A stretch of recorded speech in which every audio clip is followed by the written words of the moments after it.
Hello everyone and welcome. Thank you for joining us. I'm Grania Chesterton from This Is Beyond, and I'm really happy to introduce today's webinar with Studio Black Tomato. Joining us today, we have Adam Larter, who is co-head Business and Strategy at Studio Black Tomato, and Sophia Kay, a Brand Strategist at Studio Black Tomato. Today's session is all about inspiration. It will include a mini workshop around how to craft an inspirational message, which of course is, such an important topic, especially as travel becomes slightly more viable for some of our clients. For those of you joining us for the first time, you've got a Q&A function on your screen, so you can type in questions there throughout the presentation. At the end of the session, we'll have some time to go through these, and I'll make sure we try and answer as many of them as possible. We're also going to be running a workshop in this session, so it'll be quite interactive. So there'll be a couple of live polls. These will pop up on your screen. And when they pop up, you've got enough time to kind of read through them and, put your own answer in. And then both, Adam and Sophia will have an opportunity to go through these. So without further ado, I will hand over to our wonderful speakers today. And I hope you all enjoy the session. Thank you. Thank you very much. And yes, thank you for that introduction. And thank you everyone for joining. I'm going to share my screen and share a little presentation with you here. And yeah, I hope you're having a lovely day. We're broadcasting live from London, where right now it is surprisingly boiling hot. So yes, this is us. I am Adam. This is Sophia. Very quiet, Sophia. No. This is us when we were photographed in a nice, normal, pre-COVID and very clean and healthy world. And what we're going to talk to you today, so we're talking about the idea of inspiration, and we're lucky to work in a very inspirational industry. We all work in this industry because we love it, because it's fun, and our jobs take us to amazing places where we get to see beautiful, fantastic things. But right now, the difficulty in inspiring has never been harder. So we're going to just look at some of the challenges and our kind of recommendations to overcome them. And then we're going to look at some of the audience insight that we've seen. So at Studio Black Tomato, we are a creative agency that are tied to Black Tomato, the luxury tour operator. So we're lucky to have within our business people that we can talk to about sort of the trends and what's happening in terms of the luxury travel and hospitality audience, and some sort of further insights from some historical case studies as well. And at the end, we're going to have a bit of fun and do a bit of a sort of a workshop exercise. So that's what we're going to be doing today. But we're going to kick off with a bit of an activity. So this one requires you, if you don't mind, or if you can look around you, however you wish, we want you to find one object from your travels, business or pleasure, that inspires you, that is physically within your house. You don't need to go grab it, but what we would ask you to do is think about that object, something that really inspires you, something that you physically have. And we're looking for you to, once you've identified what that is, put it in the chat function. We'd love for you to share with everyone on this call what that one object is. And it can be as simple, small thing, it can be a fridge magnet, a cheesy cliche souvenir, or it could be something very, very personal to you. And just type into the chat what that item is and share with everyone else. You can see some people already typing in the chat. Got some Russian dolls, shells, food. It'd be great to know what specifically that food is. Textiles, bottle of perfume. These are all fantastic. Obviously, we're going to explain why this is relevant as we go on, but just switch off for a moment and just think about that sort of bizarre object that inspires you. A photograph of Chinese fishing net. Fantastic. I knew that this audience, of all audiences, would have some amazing examples. Sniff box, tie bracelet, a specific doll. I'm going to share with you my object, and it's very strange, but hopefully you don't mind. So this is my one-of-a-kind vintage ET hand puppet that I found while traveling around the UK. It's actually from home, but yeah, that is a one-of-a-kind, and it means a lot to me. And I think about where I got that and what happened on that crazy day. Piece of broken marble. I bet that has an incredible story behind it. So yeah, just if you haven't shared, do feel free to share once you think of something. We're going to move on, and we're going to kind of come back to those objects later. But already it's quite amazing to see some of the amazing random and very specific objects that people have shared. So thank you very much for sharing those. Coconut shell jaguar mask. I can't stop looking at these. Fantastic. Okay. Oh, sorry, just clicking back to the screen there. Okay. So as we know, today we're kind of speaking about tone and language and how that can be kind of used as a kind of tool for inspiration. But I think obviously we're operating in quite different times. So what inspiration means currently is quite different. So we just wanted to start with a poll and just ask you guys what you think the current tone of the industry of travel specifically is currently. So Jess, if we could just pull up the poll question.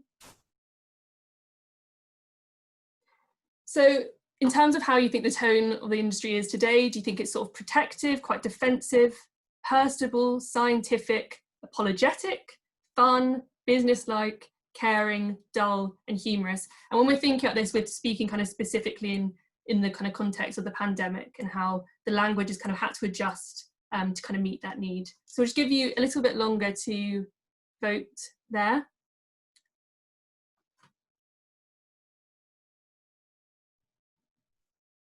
I believe everyone might have voted by now. Maybe 10 more seconds, if that's okay. People are still running around the house looking for strange objects.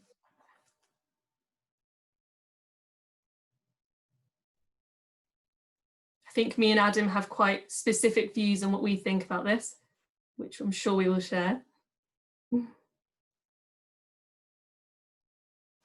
Interesting. So 53% said protective, which definitely can kind of see. So, you know, everyone's kind of protective not only of their brand and their hotel, but also of the industry as a whole and protecting that kind of notion of travel. Also interesting to see that caring came at 38%. So whether that, I'd be interested to hear whether that kind of means care for your consumer or care for the kind of industry itself. Quite interested that not many people said scientific, because I think at the beginning of the outbreak, yeah, we saw a lot of sort of scientific, quite public announcement style language, but interesting to see this.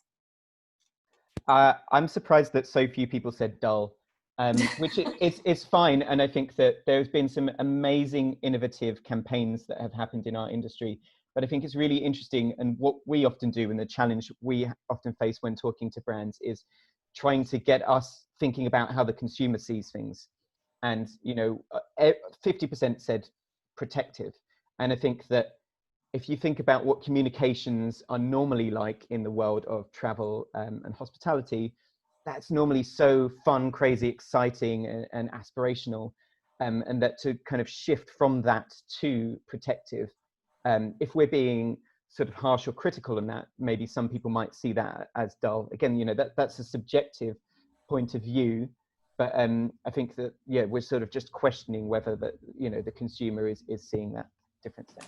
But it also shows that we're definitely in the right place today, because if we all think that the kind of industry is going out with the same sort of message, there's definitely sort of ample room to differentiate. So now we're going to take you kind of beyond the travel world to kind of just look at the kind of tone and language of advertising generally. So we've got a nice video here to just give a sense of the sort of music, the tone, the kind of feel of communications more generally at the moment. Okay, and good. So some of you may have seen this already, and hopefully this plays.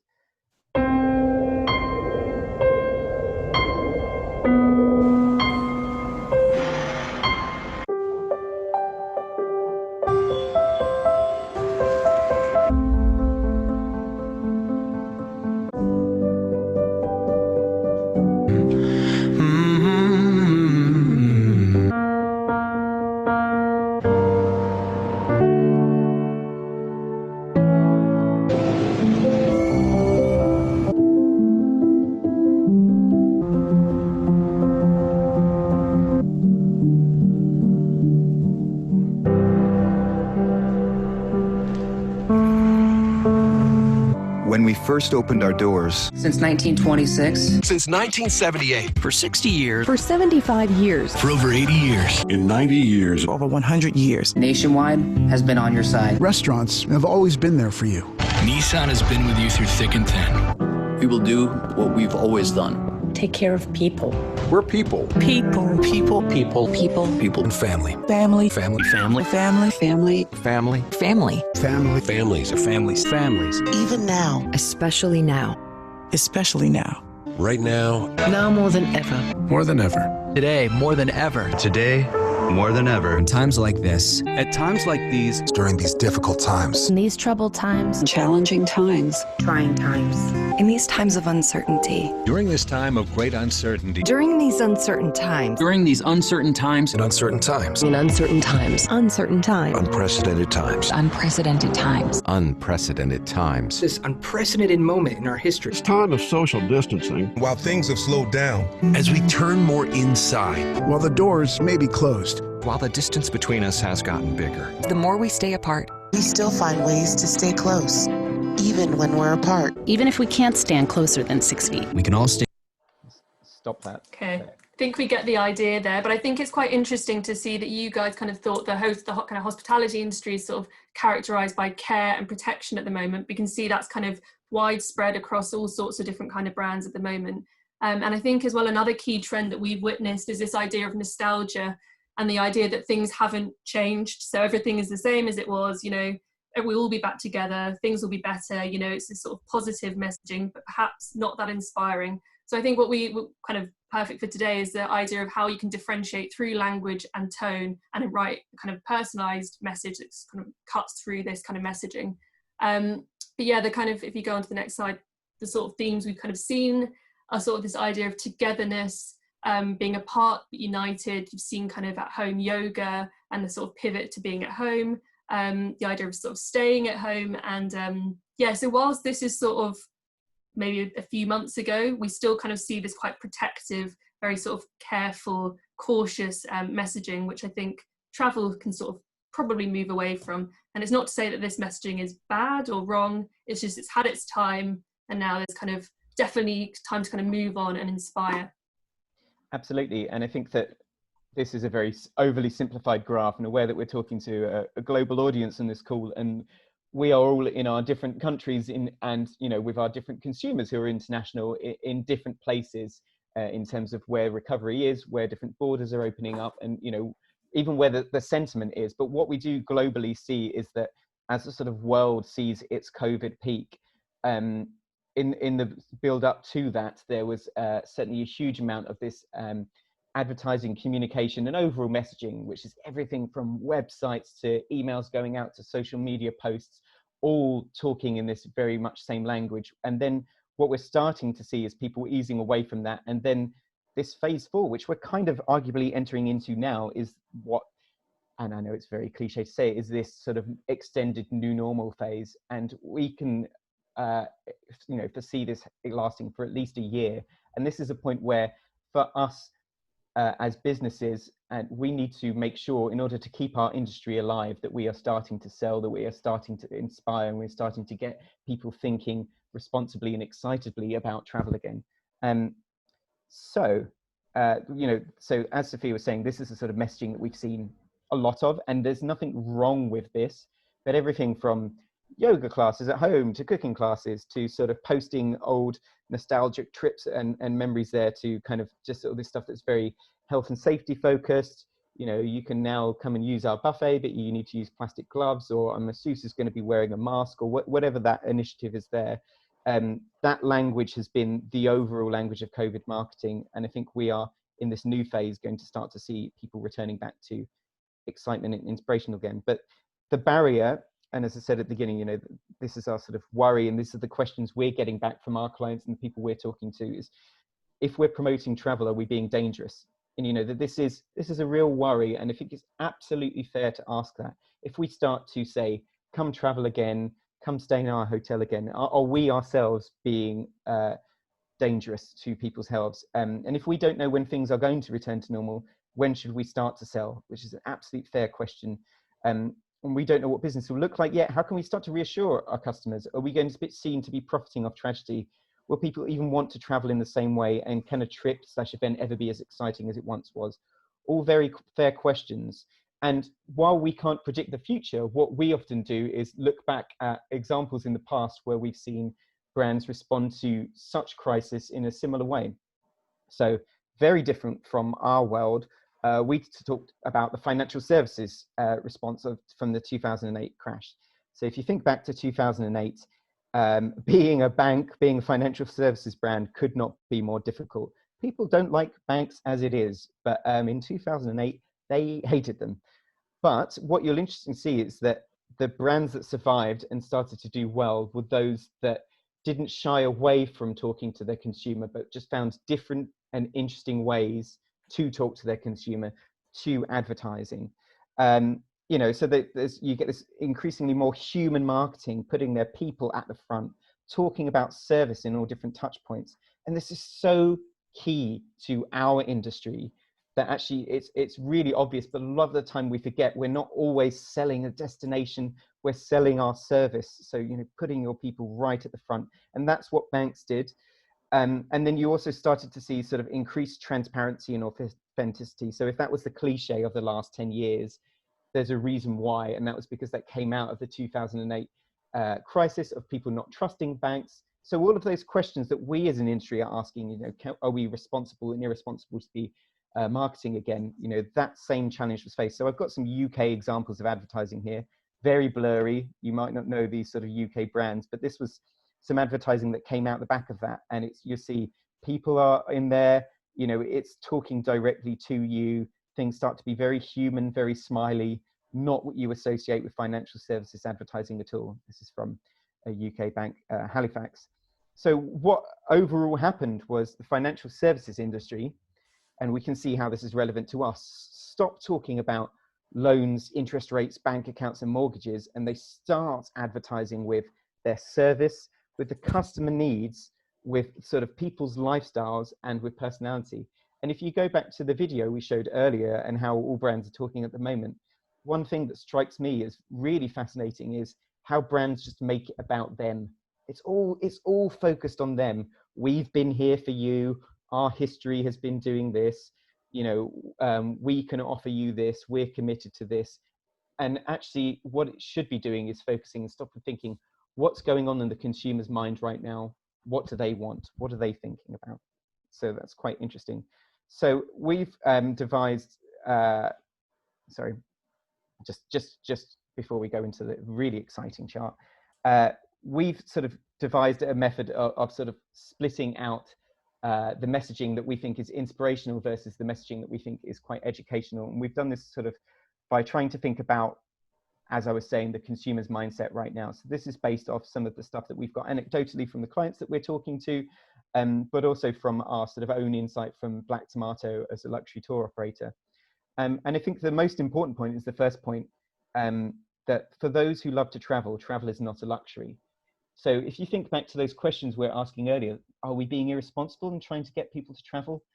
Our audience, our target market, love travel and they are looking for any excuse to travel. That does not mean that they're not worried about all of the health and safety, all of the regulation, that they're not worried about being irresponsible, but it does mean that they just cannot wait.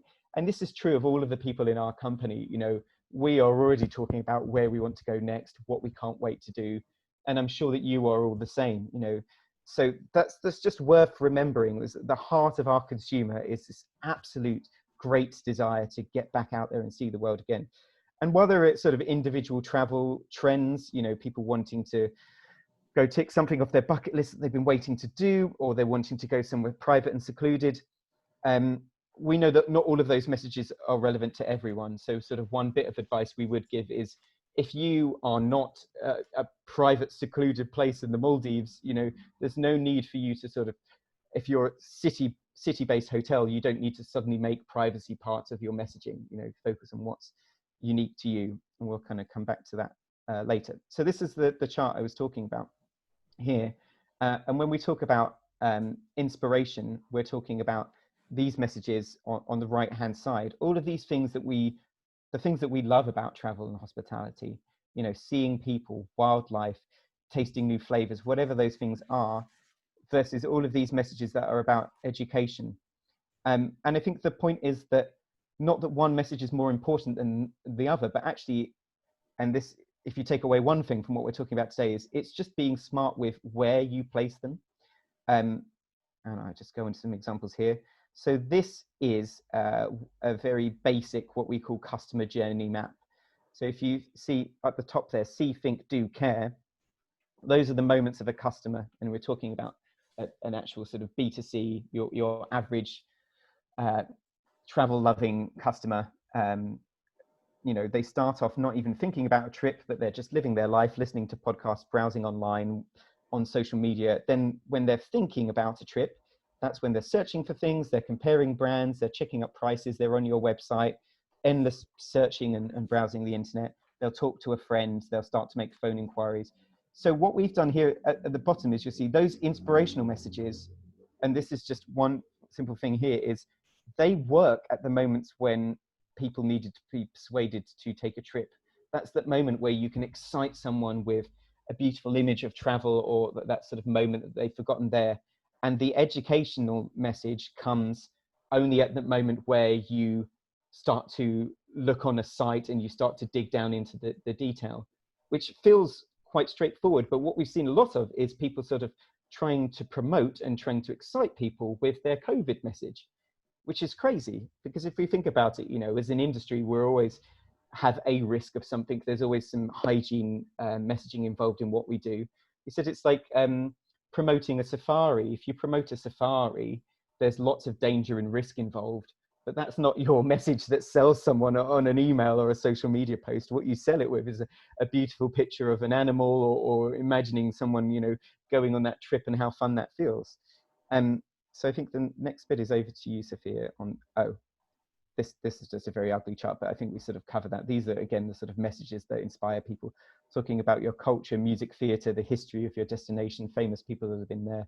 We all know all of this, but yeah, it's about where and when to put those inspiring messages versus where you need to educate people. And again, yeah, there's just a logic to it, and it's just splitting them out is going to stop you feeling worried that you need to always be talking about your kind of COVID message. It's just splitting it out like that. Sophia?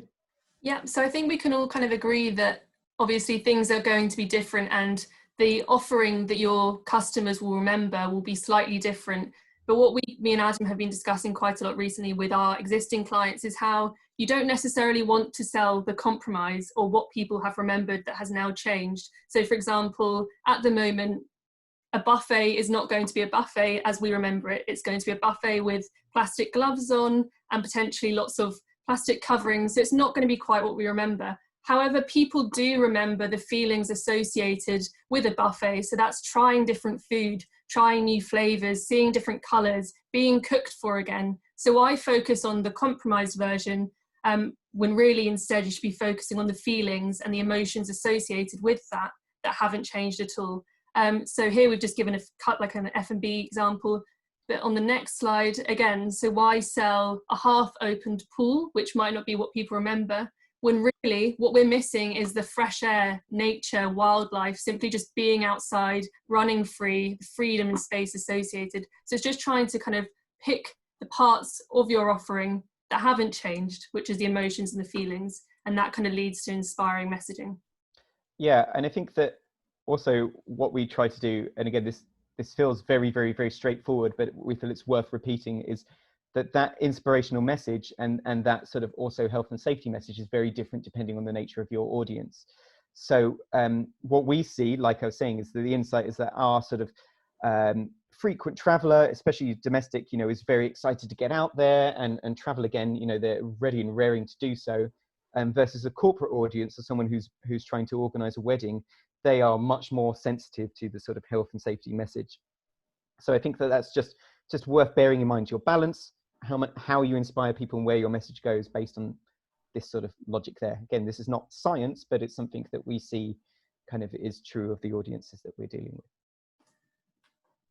Okay. So in the next section, we kind of wanted to get into the details of how you actually go about kind of writing an inspirational message. So Adam, if you go down. So when we kind of speak to our kind of existing clients, it's all about kind of standing for something and standing for one thing that you can communicate quite clearly and quite strongly. So one exercise we tend to do is speaking with our clients about kind of your brand character and an archetype, which is what we call it. So this is how your kind of brand speaks, the tone of voice, and kind of what they stand for. So now I'm just going to kind of read out the different kind of standard archetypes.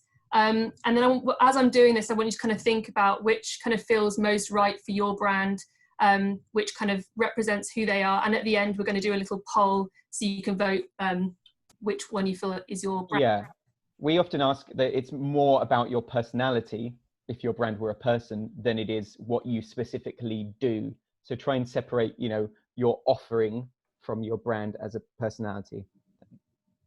So the outlaw is a bit of a rebel, so they break the rules and they fight authority.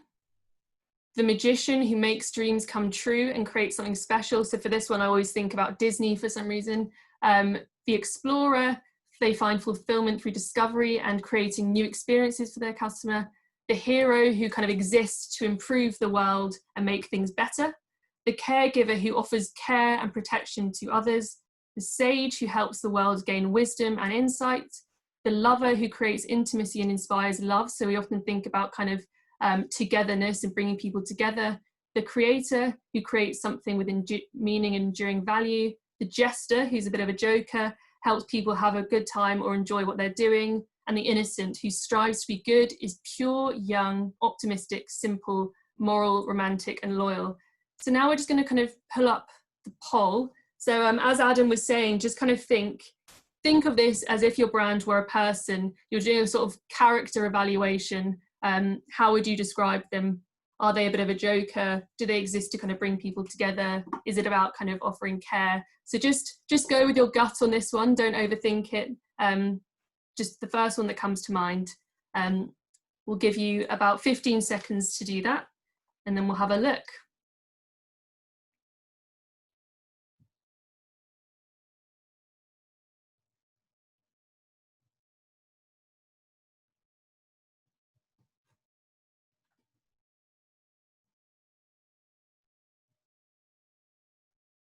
How are we doing on the votes? Is that enough time? Okay, interesting. And potentially not surprising given we're a big travel audience here. So the explorer who exists to kind of create new opportunities through travel, which I guess is kind of not unsurprising. The magician who's kind of all about creating these inspiring moments. So I think what's important here is it doesn't matter if everyone has the kind of same or similar brand archetypes. It's about kind of speaking from that tone of voice with a character that is kind of relevant to that messaging. So if we just move on to the next slide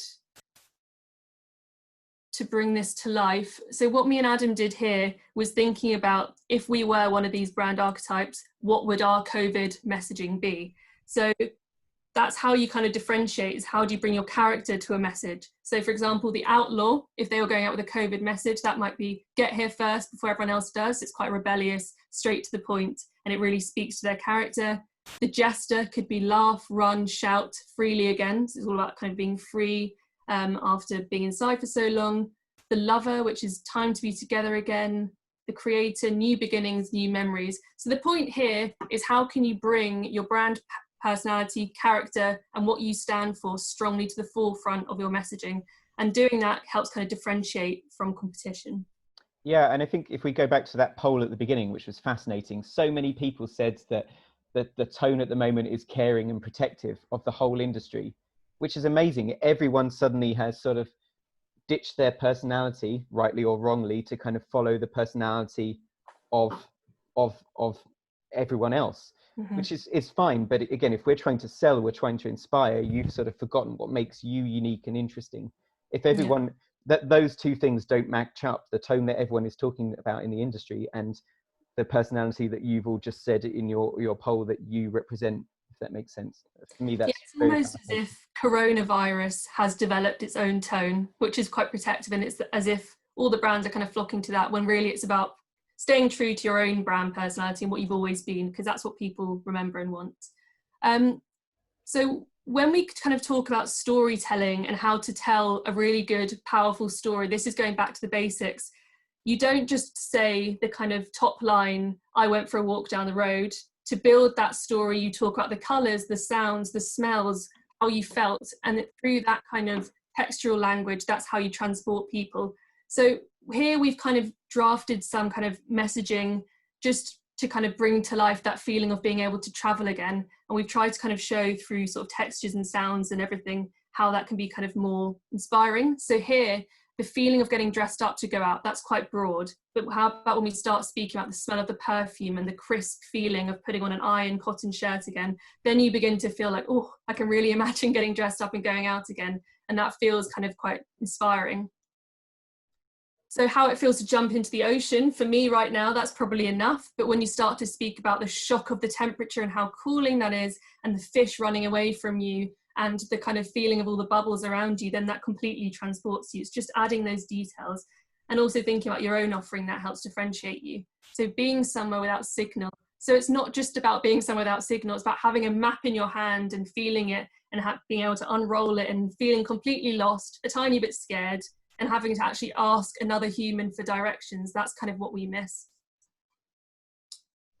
Seeing family again, is that really enough? I think it's more about the kind of jokes that we've forgotten and haven't been able to tell for months, or seeing how tall your nephew is. So again, it's just about those details in the language. And feeling small, so climb up a mountain for me would be terrifying, but right now I would take that. So just breathing in a different kind of air. So it's sort of transporting you from what we know now through detail to the kind of a whole new different world. And that's purely through words. That really shows the power of the language and tone.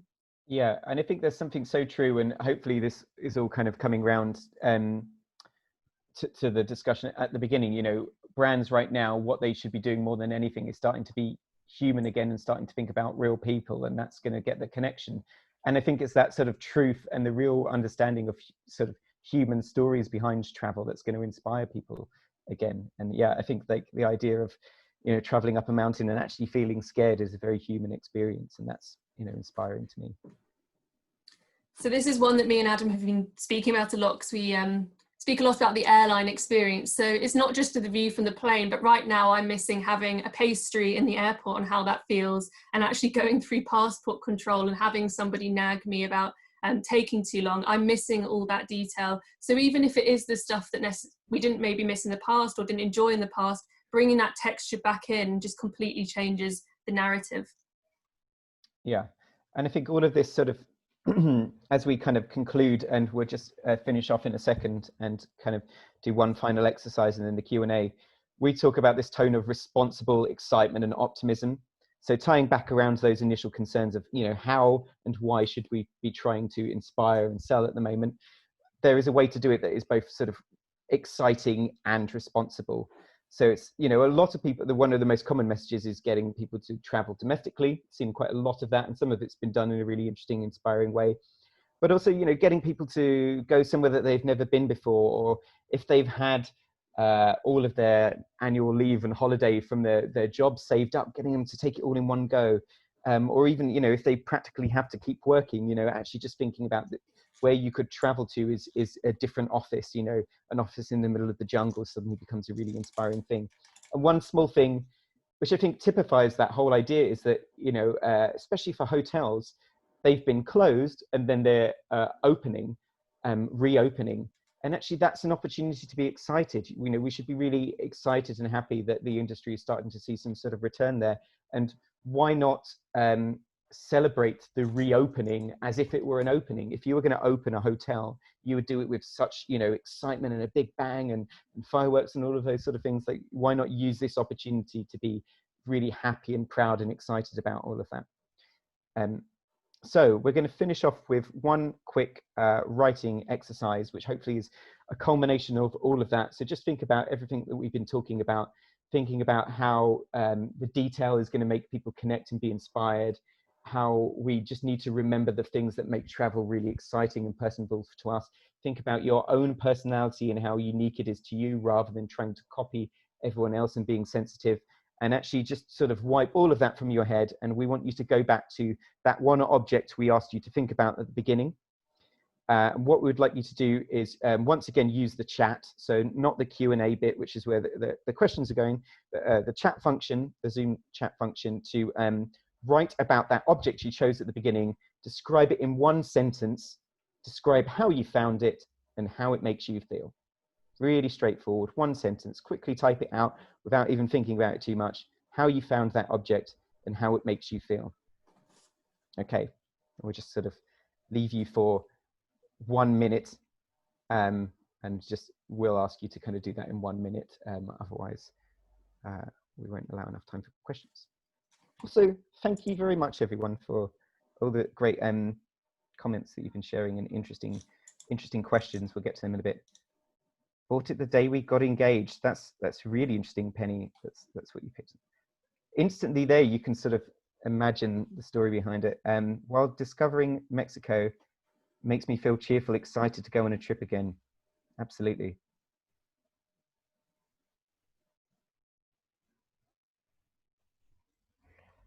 Yes, a luchador mask. So the person asking missed the first part of that. We're just looking for one object that reminds us of an inspiring travel that we've been on. Just one object that you have in your house that you can look to for a memory. The laneways of Dublin's in the old antique shops. That's fascinating. Gifted by a photographer, makes me feel nostalgic about the place again. So we're just going to sort of wrap up and go on to the Q&A. I see there's a few questions kind of in there, but I would ask people to look through and again, think about this when you're trying to think about your own message and how to inspire people right now and think about travel. It's not an easy thing to do, but I think like what hopefully we sort of discussed and covered is that those are the messages that are going to get our consumer excited again, rather than all of this sort of idea of compromise. And while there's an amazing amount of innovation going on to sort of deal with COVID, those aren't necessarily the things that people think about when they're excited about travel. These things that we're all sharing, and actually I hope there's a record of this because there's some really amazing stuff that people are sharing there. Those are the things that are fascinating to me and to us. Great, I'm just going to stop sharing screen. Kind of go back into our discussion.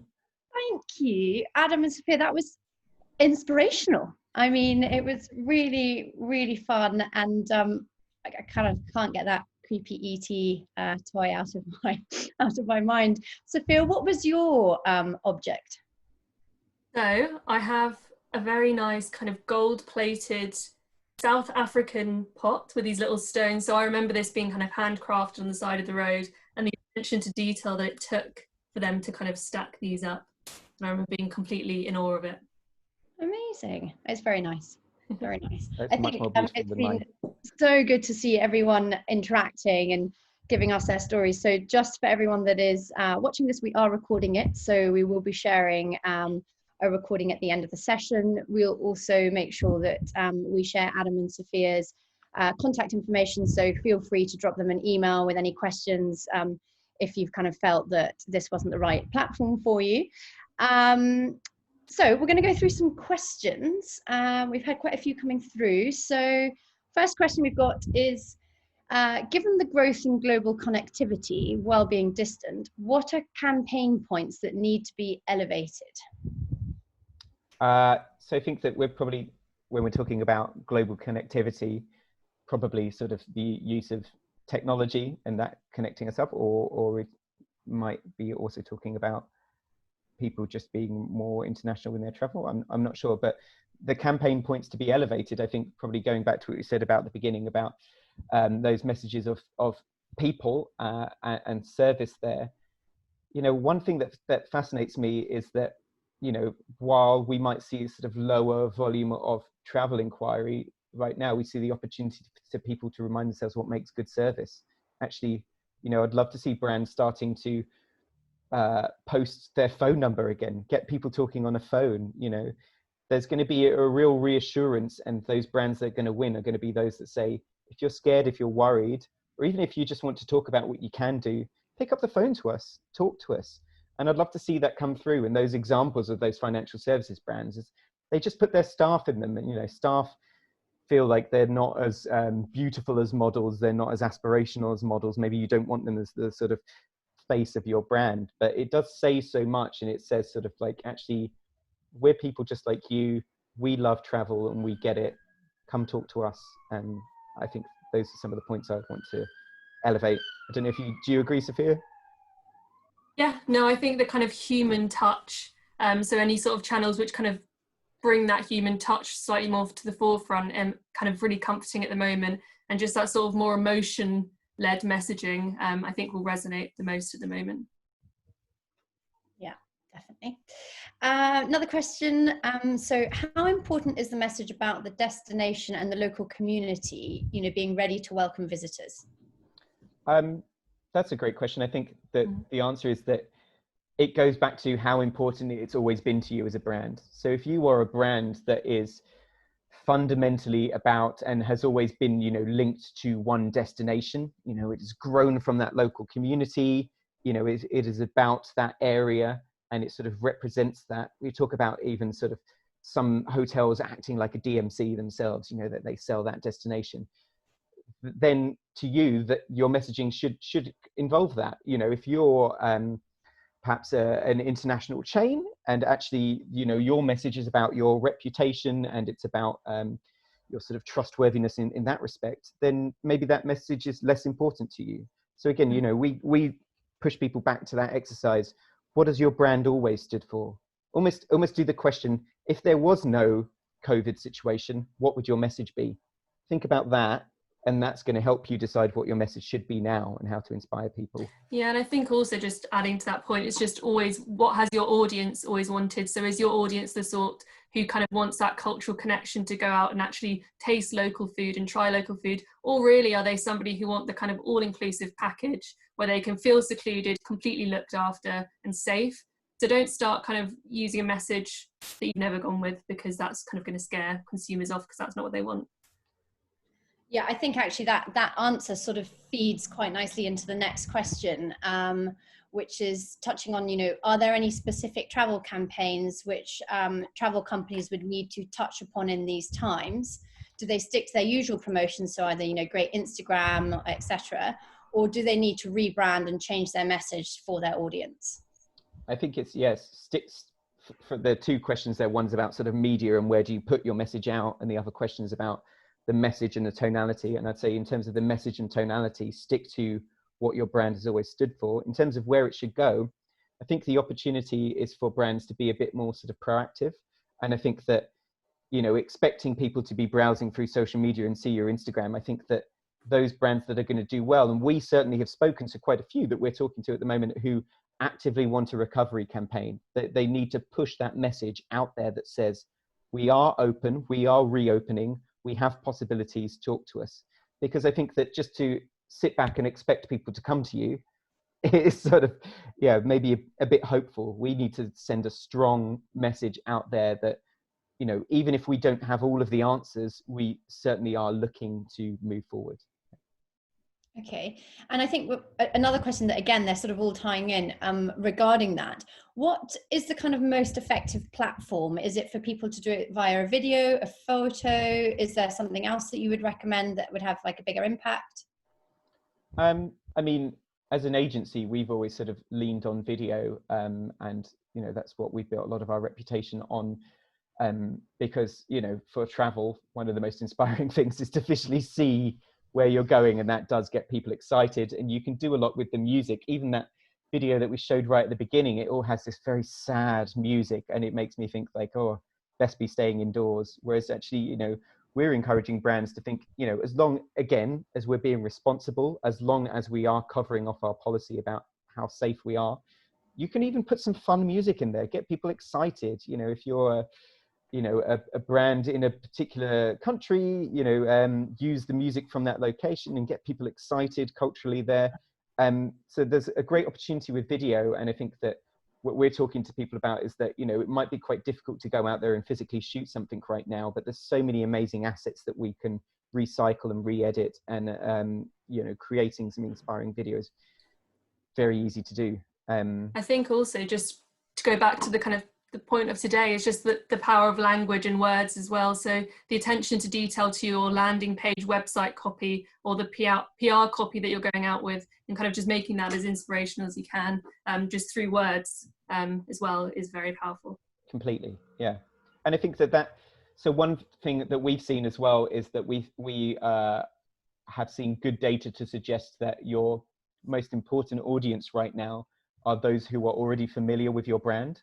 Mm-hmm. So I think that, you know, there's good data to suggest that you could sort of start to get people traveling again and get them back to destinations they've already been to, whether that's a particular hotel or a particular country, or even a particular airline. That you know, there's people are looking for nostalgia and familiarity, and I think that, you know, one channel is, you know, use your newsletter to inspire people. You know, we talked about your newsletter or your communication with your existing customers doesn't need to be, don't worry, we've got a mixologist who appears outside of your room who's many feet away from you. It is, you know, remember this amazing field or this amazing mountain or this amazing pool or those great things. Yeah. Oh, I can't wait for that. Oh yeah, yes please. Mixologist, please just arrive and deliver me a cocktail. I think we've got time for just a couple more questions. So one more here. How do we communicate to our clients that their travel in COVID era will not affect their emotional experience and transformational aspect of travel? We have clients who may not accept the new normal and only decide to travel once vaccine is out. Completely fair. One sort of analogy we give is this idea of, if you were talking to a person, it's easier to think, put brands aside and think about talking to a person. You go meet someone and you want to get their trust. You can't get someone's trust by constantly saying, trust me, because that's the most terrifying message of all.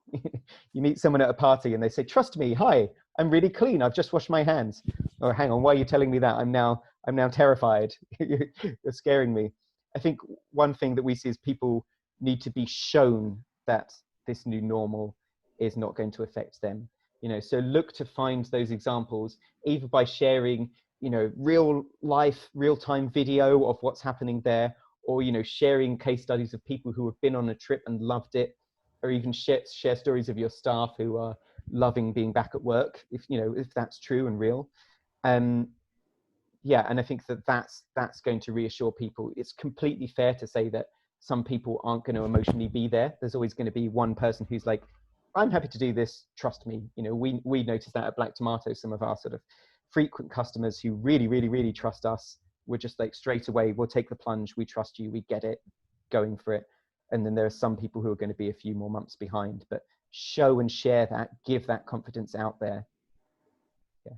Yeah, that loyalty as well, I guess, long-standing relationship always comes in handy. Absolutely. Okay, well, we've got one more question, which is probably a very good one to end on. As the travel industry is beginning to reawaken and we see hotels announcing their reopenings, how do you recommend tailoring your brand messaging to inspire people to think about traveling to these places, even if their borders may remain still closed, for example, for Americans?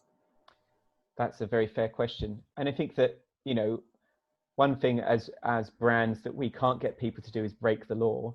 But I think that we can certainly go as far as, if you're doing a good job of inspiring people, they will find out everything they need to in order to get around whatever they need to do.